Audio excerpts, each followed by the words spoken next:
To all of you, first of all, I would like to thank everyone who has spared their time for today's event.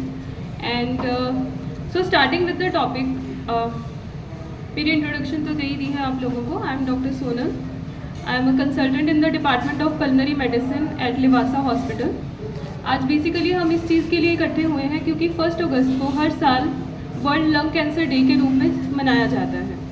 Lung cancer day इस वजह से मनाया जाता है, या किसी भी बीमारी के लिए जो एक दिवस हम मनाते हैं वो इस चक्कर में मनाया जाता है ताकि जो नॉर्मल पॉपुलेशन है, जो कॉमन पीपल है, उनके लिए हम उनमें अवेयरनेस जनरेट कर सकें कि बीमारी किस प्रकार की होती है, उसको जल्दी कैसे डायग्नोज कर सकें और उसकी कॉम्प्लिकेशंस को कैसे प्रिवेंट कर सकें और उसका ट्रीटमेंट किस हिसाब से किया जाएगा.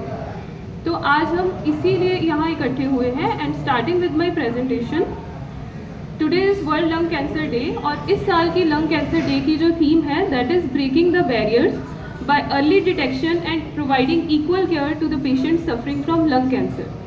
अर्ली डिटेक्शन का मतलब है कि जो केसेस जो एट रिस्क पेशेंट्स हैं हम वो आइडेंटिफाई करें एंड उनकी टाइमली स्क्रीनिंग हो जाए.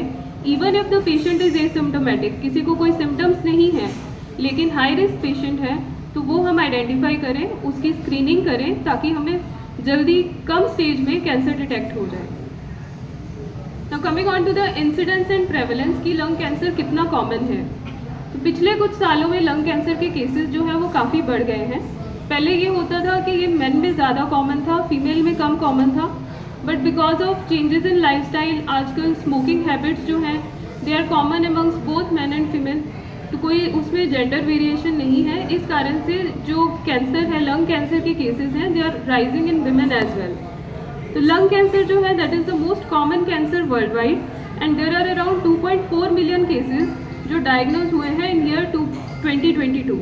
This is as per the world cancer research fund record found in 2020 which was published in 2022.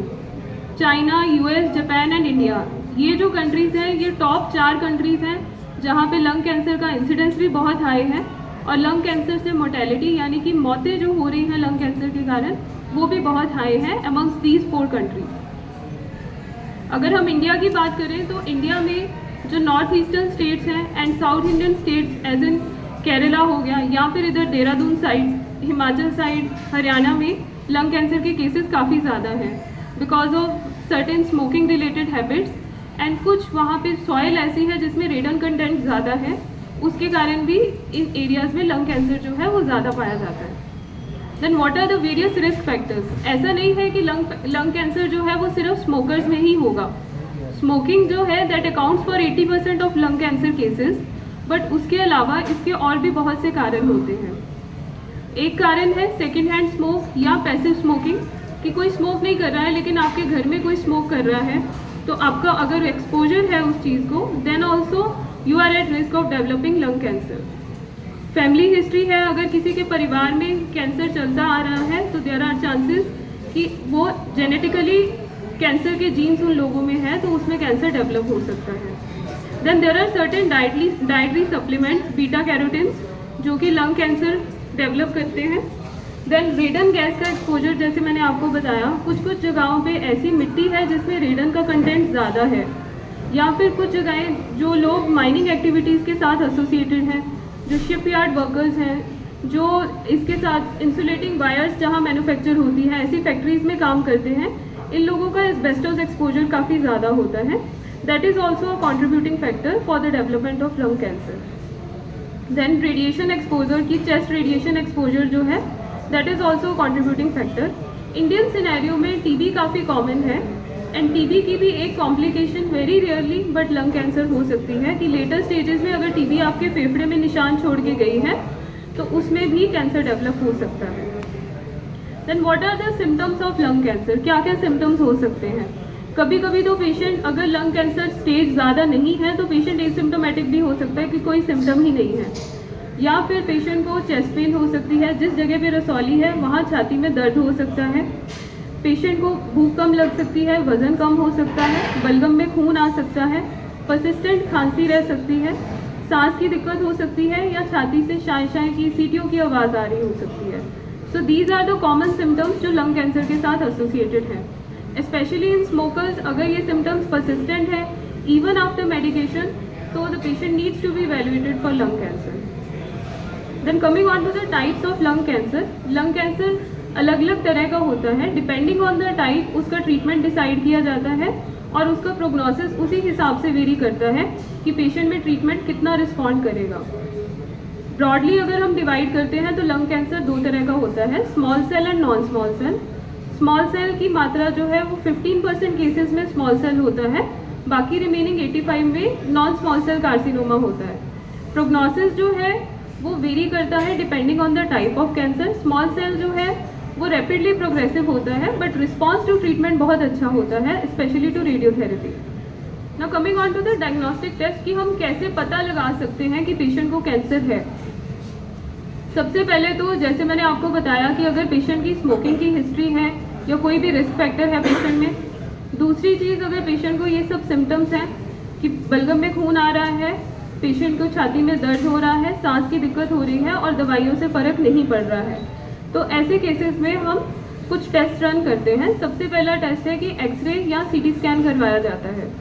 X ray या सीटी स्कैन में की मदद से हमें पता चल जाता है कि रसौली किस जगह पे है, हम लोकलाइज कर सकते हैं।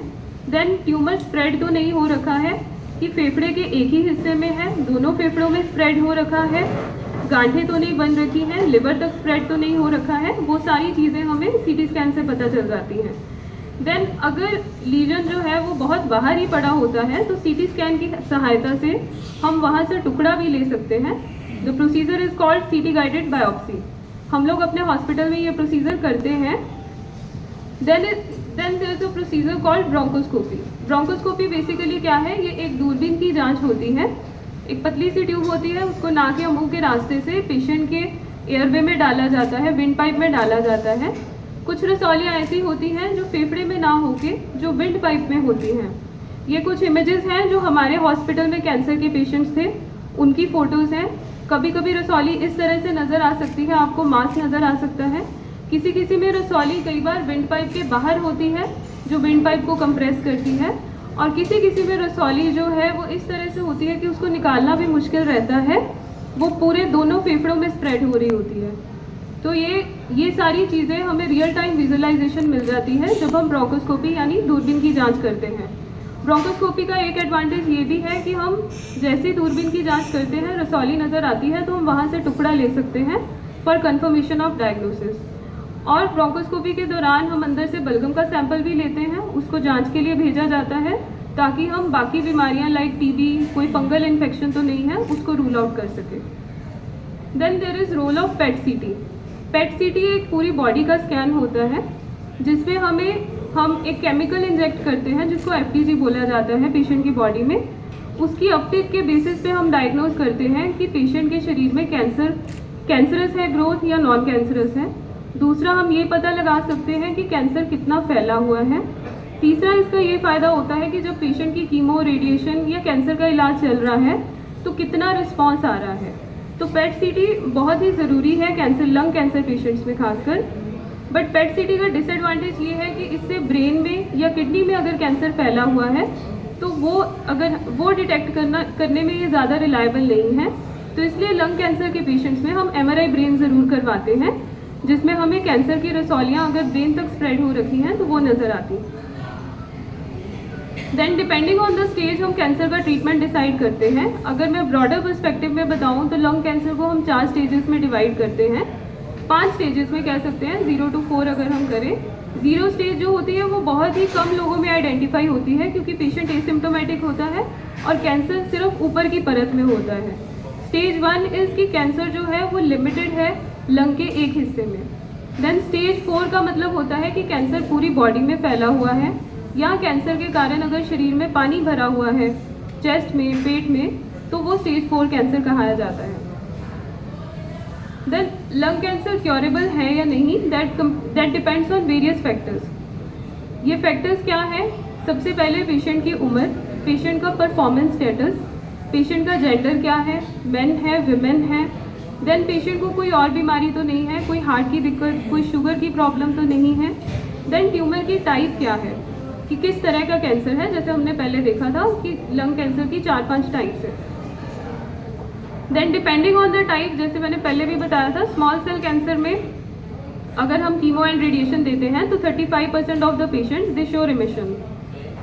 नॉन स्मॉल में अगर हम इम्यूनोथेरेपी से ट्रीट करते हैं तो 80% ऑफ द पेशेंट्स में चांसेस होते हैं रिमिशन के।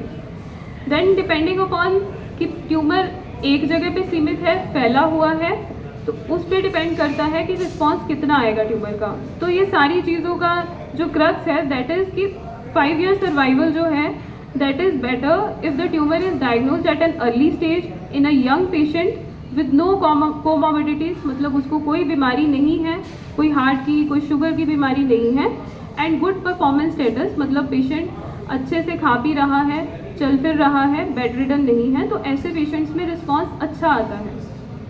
Then what are the various treatment options available for lung cancer? These include, हम सर्जरी कर सकते हैं, अगर कैंसर लिमिटेड है तो हम उसको सर्जरी करके रिमूव कर सकते हैं। देन कीमोथेरेपी एक ऑप्शन है, लेकिन कीमोथेरेपी का डिसएडवांटेज ये है कि कीमोथेरेपी के साइड इफ़ेक्ट्स होते हैं। कीमोथेरेपी से बाकी भी जो हमारी बॉडी के सेल्स हैं जो रेगुलरली मल्टीप्लाई करते हैं, लाइक हमारे बाल हो गए, वो झड़ने लग जाते हैं, हीमोग्लोबिन ड्रॉप करने लग जाता है, अनीमिया के चांसेस होते हैं। उसके बाद टारगेटेड थेरेपी आजकल दी जाती है। टारगेटेड थेरेपी इज़ कि ऐसी ड्रग्स दिए जाते हैं जो सिर्फ कैंसर सेल्स को अटैक करते हैं, नॉर्मल बॉडी सेल्स को अटैक नहीं करेंगे।